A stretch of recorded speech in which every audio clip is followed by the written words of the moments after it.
오늘 본문에는 이상한 사람들이 등장합니다. 이상한 사람들은 포도원 농부들입니다. 이들은 주인이 보낸 종들을 때리고 죽입니다. 이 종들은 오지 말아야 할 때에 오지 말아야 할 곳에 온 것이 아닙니다. 추수의 때에 마땅히 받을 열매를 요구하기 위해 주인이 보낸 것입니다. 그런데 그 종들을 때리고 죽이고 돌로 칩니다. 그것도 여러 번이나 그렇게 합니다. 그리고 마지막으로 주인이 자기 아들을 보내자 이 상속자를 죽이고 그 유산을 차지하자라고 말합니다. 이건 말이 되지 않습니다. 상속은 그렇게 이루어지지 않습니다. 아들을 죽인다고 포도원이 생판 남이자 소작농인 자신의 것이 된다니요. 이 사람들은 도대체 무슨 생각을 하고 있는 것일까요? 예수님께서는 오늘 말씀을 하시면서 이 농부들을 단순히 이상한 사람 아니면 어리석은 사람으로 소개하고 계시지 않습니다. 예수님의 오늘 이야기는 인간의 죄가 깊어졌을 때 사람들에게서 나타나는 모습을 말씀하고 계십니다. 내가 맡은 것을 나의 것으로 착각하기 시작하면 어느 순간부터 진짜 주인을 밀어내려고 하게 된다는 것입니다. 예수님의 비유는 그 시작은 전혀 이상하게 시작하지 않습니다. 이 이야기는 당시에 있을 법한 평범하고 당연한 이야기로 시작합니다. 포도원을 가진 그런 부유한 사람들은 보통 그 포도원이 있는 그 시골에 살지 않았습니다. 소작을 맡겨놓고 큰 도시로, 로마의 귀족이라면 로마로 가서 자기는 그곳에서 살다가 추수 때가 되면 열매를 요구하러 오는 그런 것이 일반적이었습니다. 그 주인이 오늘 포도원을 만들었습니다. 겉에 울타리를 치고 포도주를 만들 포도즙 틀을 만들고 포도원을 지킬 망대를 세우고 그리고 나서 농부들에게 포도원을 맡겼습니다. 중요한 것은 맡겼다라는 것입니다. 농부들은 포도원을 만들지 않았습니다. 농부들은 포도나무를 심지도 않았습니다. 포도원의 주인은 따로 있습니다. 그런데 농부들에게는 그 포도원을 가꾸고 관리하는 실질적인 권한이 주어졌습니다. 이 말씀을 읽으면서 우리의 삶을 생각해 볼 수 있습니다. 내 자녀, 내 시간, 내 돈, 내 재능, 내 직업, 내가 가지고 있는 관계.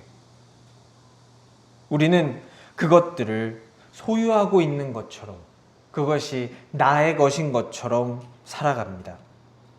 하지만 오늘 말씀은 그것을 나의 것이 아니라 하나님께서 나에게 맡기신 것으로 봅니다.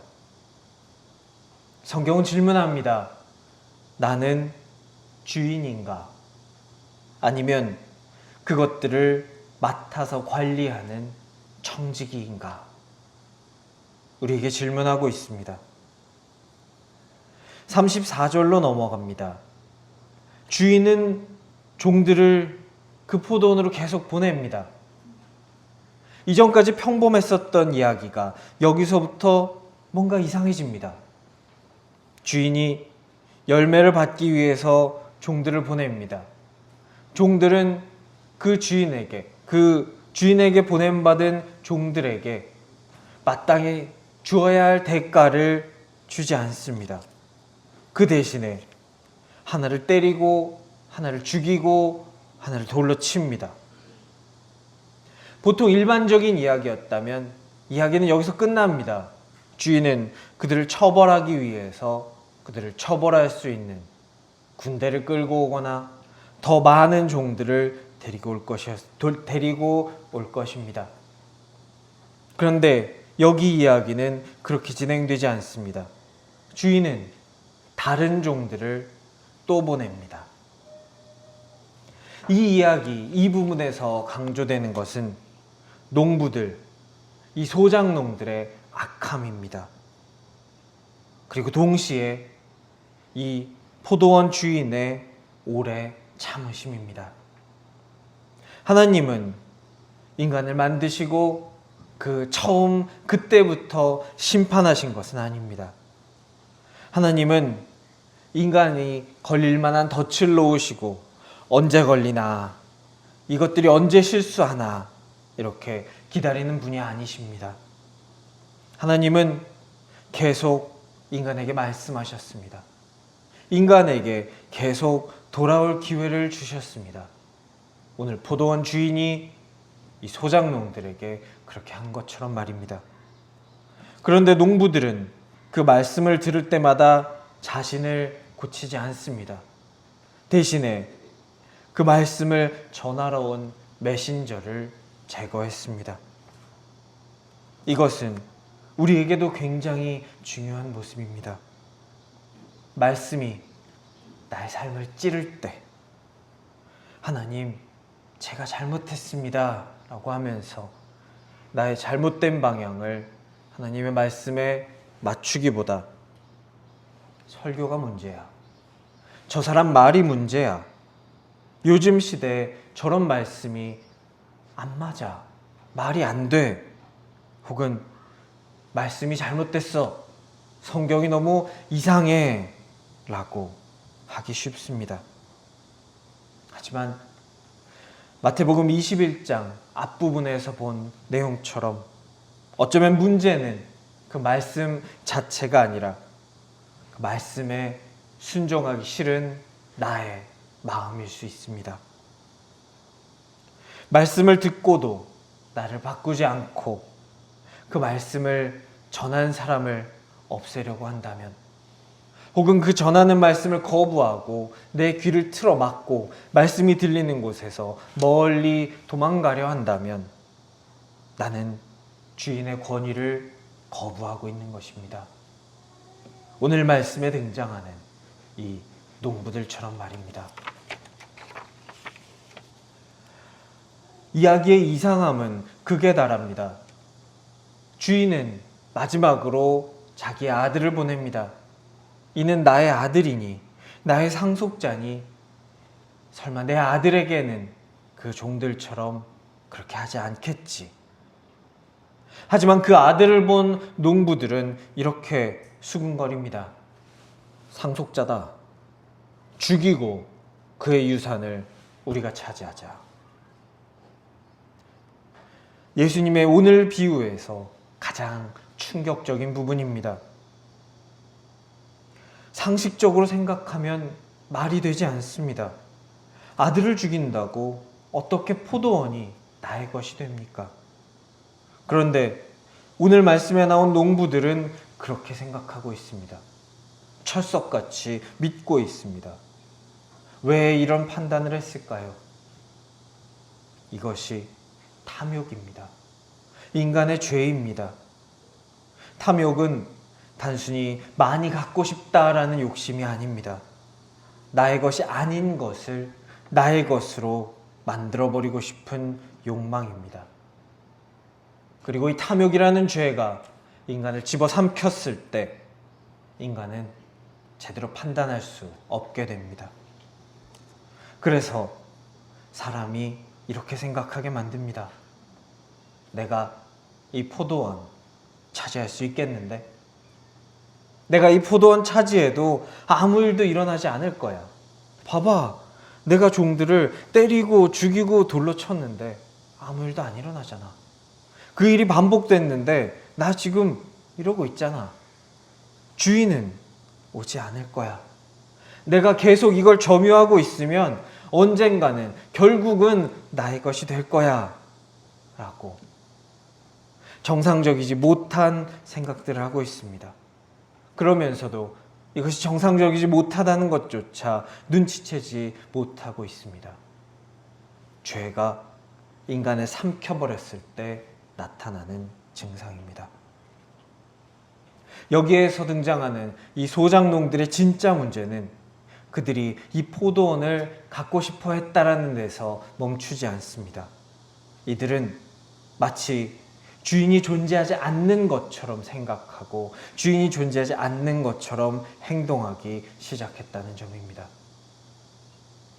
저기에 어느 곳에 이들에게 포도원을 맡긴 주인이 분명히 있고 그 주인이 그들에게 돌이키도록 종들을 보내고 또 종들을 보내고 마지막으로 아들을 보냈음에도 불구하고 말입니다. 이 비유를 바로 앞에서 첫 번째로 듣고 있는 사람들은 대제사장과 바리새인들이었습니다. 이들은 예수님을 단순히 싫어하기만 한 것이 아닙니다. 이들은 예수님의 권위가 자신들의 권위를 위협한다고, 자신들의 권위와 충돌한다고 생각했습니다. 21장 앞의 말씀에서 그들은 예수님에게 물었습니다. 네가 무슨 권위로 이런 일을 하고 있느냐? 성전에서 예수님이 하신 일은 이렇습니다. 예수님은 성전을 깨끗하게 하셨습니다. 성전에 오시기 전에는 병든 사람을 고치셨습니다. 사람들을 가르치셨습니다. 예수님을 만난 사람들은 예수님의 가르침과 권위를 경험했습니다. 이 가르침은 이전과 다르다. 다른 사람들과 다르다. 이것이 참 가르침이 아닐까 이렇게 생각했습니다. 그들을 본 종교 지도자들은 위기의식을 느꼈습니다. 저 사람이 참이면 우리는 아닌가? 저 사람이 필요하면 이제 우리는 필요 없는가? 그래서 그들은 생각합니다. 저 사람이 우리 권위를 흔들고 있다. 그래서 자신들의 권위를 흔드는 예수님을 제거하려고 합니다. 마치 소작농들이 포도원 주인을 거부한 것처럼 말입니다. 포도원을 물려받을 그 아들을 죽이려고 한 것처럼 말입니다. 소작농들이 가고자 하는 방향과 오늘 예수님을 포도원 밖으로, 그 도시 밖으로 몰아내서 죽여버리고자 했던 이 대제사장과 바리새인들의 방향은 같습니다. 하나님이 주인이신 것을 인정하지 않겠다. 하나님이 나 들으라고 날 위해서 보내신 말씀을 곧이곧대로 받아들이는 대신에 내가 판단해 보겠다. 하나님이 보내신 아들도 받아들이지 않겠다. 결국 죄의 가장 깊은 곳에는 이 마음이 있습니다. 내가 나의 주인이 되겠다라는 마음입니다. 나는 맡겨진 것을 받은 것, 주님이 주신 것을 가지고 있는 그런 사람이 아니라 내가 하나님처럼 되겠다라는 마음입니다. 포도원 주인은 마지막으로 자기 아들을 보냅니다. 이 소작농들은 이미 종들을 죽였습니다. 그런데도 주인은 자기의 하나뿐인 아들을 보냅니다. 이것은 우리 하나님의 오래 참으심을 보여줍니다. 하나님은 인간의 실패를 기다리면서 함정을 파놓지 않으십니다. 계속해서 돌아올 기회를 주십니다. 성경 내내 인간은 하나님의 마음을 저버리고 배신하고 도망가고 자기 길로 가버립니다. 그런데도 하나님은 기다리시고 기다리시고 기다리십니다. 기회를 주시고 기회를 주시고 기회를 또 주십니다. 그리고 결국 아들을 보내십니다. 하나님은 우리를 억지로 사랑하게 만들지 않으셨습니다. 억지로 순종하는 존재로 만들지 않으셨습니다. 그렇게 하실 수 있음에도 불구하고 말입니다. 하나님은 우리가 하나님을 선택할 수 있는 자유의지를 주셨습니다. 그러기에 하나님을 거부할 수 있는 가능성도 우리에게 함께 주셨습니다. 중요한 것은 하나님이 그것을 주셨다고 해서 인간의 거부를 그냥 팔짱 끼고 무관심하게 바라보는 분은 아니셨다는 것입니다. 계속해서 보내셨고 계속해서 돌이키라 말씀하셨고 마지막에는 하나뿐인 아들도 보내셨습니다. 하나님의 사랑은 인간을 향한, 우리를 향한, 그리고 나를 향한 사랑은 이렇게 오래 참으시는 사랑입니다. 예수님은 질문하십니다. 포도원 주인이 올 때 그 농부들을 어떻게 하겠느냐? 말씀을 듣고 있던 사람들은 대답합니다. 그 악한 자들을 진멸하고 다른 사람에게 이 포도원을 다시 맡길 것입니다. 그 이야기를 한 대제사장과 바리새인은 자기의 이야기를 자기의 입으로 판결한 것입니다. 예수님께서 말씀하십니다. 하나님의 나라를 너희는 빼앗기고 그 나라에 열매 맺는 백성들이 받으리라. 문제는 단순히 너희가 나쁜 행동을 했다, 그래서 이렇게 될 것이다, 이것이 아닙니다. 이들의 문제는 하나님께서 맡기신 것을 제대로 관리하지 않았다는 것입니다. 하나님의 백성을 하나님께 인도해야 될 사람들이 오히려 그 백성을 자기의 권력 아래에 두었습니다. 하나님의 말씀을 전해야 될 사람들이 하나님의 말씀을 전하지 않고 자기 말, 자기 권위를 앞세웠습니다. 포도원을 맡은 사람들이 포도원의 주인이 되려고 했던 것처럼 말입니다. 우리는 종교 지도자들을 보면서 쉽게 생각할 수 있습니다. 저렇게 악한 사람들이 저렇게 악하니까 저런 사람들이 하나님의 아들을 죽였지. 포도원 농부처럼 탐욕에 삼켜졌으니까 판단을 못해서 저런 어리석은 결정을 내렸지라고 생각할 수 있습니다. 그런데 오늘 말씀은 저에게 묻고 있습니다. 너는 어떠냐? 너는 이들과 다르냐? 너의 마음의 중심은 어디를 향하고 있느냐? 나에게 맡겨진 것은 무엇입니까? 나의 자녀가 나의 소유물입니까? 나의 시간이 내 것입니까?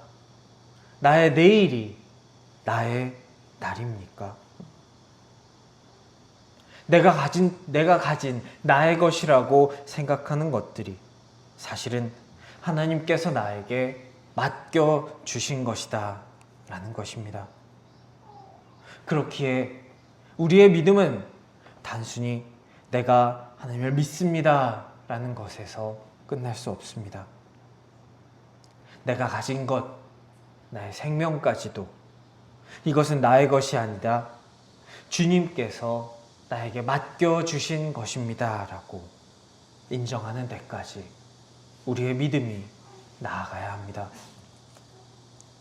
오늘 우리가 읽은 말씀은 마태복음 21장 전체의 결론 부분입니다. 21장 맨 앞에서 예수님은 나귀를 타고 왕으로 예루살렘에 입성하셨습니다. 그리고 그 왕은 자신의 집, 성전을 깨끗하게 하셨습니다. 장사와 탐욕 대신에 기도와 긍휼과 찬송과 예배가 성전인 우리 안에 있어야 함을 보여주셨습니다.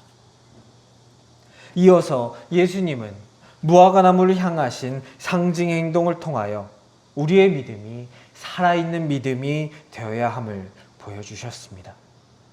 그리고 대제사장과 장로들과의 논쟁을 통하여 권위를 인정한다는 것은 말씀에 순종하는 것임을 말씀하셨습니다. 그리고 오늘 말씀이 등장합니다. 인간이 하나님의 권위를 거부할 때 인간은 결국 하나님의 것을 자기 것으로 만들려 한다는 것입니다. 마태복음 21장은 오늘을 살고 있는 우리에게 묻고 있습니다.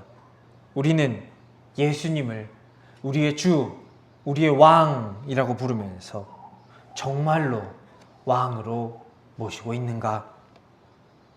오늘 보았던 이 말씀처럼 하나님을 주인이라고 부르면서 실제로는 내가 주인이라고 착각하진 않는가?